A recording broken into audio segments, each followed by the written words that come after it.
हिरे बाजारात ढिगाने मिळतात, पण कोहिनूर एकटाच असतो. देवाने तुम्हाला गर्दीतून बाजूला केले, कारण तुम्ही कोहिनूर आहात.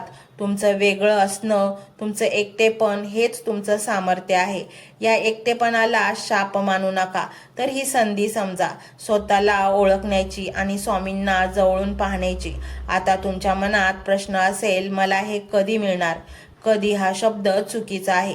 स्वामींच्या दरबारात कधी नाही, तर योग्य वेळी हे उत्तर असतं.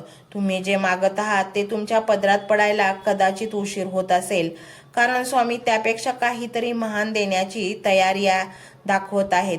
तुम्ही कदाचित एक छोटी झोपडी मागत असाल आणि स्वामी राजवाडा बांधत असतील. राजवाडा बांधायला वेळ तर लागणारच ना, त्यामुळे उशीर होतो म्हणून नाराज होऊ नका. उलट खुश व्हा की काहीतरी मोठं शिजत आहे. तुमच्या आयुष्यात येणारी माणसं ऋणानुबंध घेऊन येतात. काही लोक तुम्हाला फसवून गेले, काही सोडून गेले. त्यांना दोष देऊ नका. त्यांचा आणि तुमचा हिशोब संपला म्हणून ते गेले. त्यांना पकडून ठेवू नका.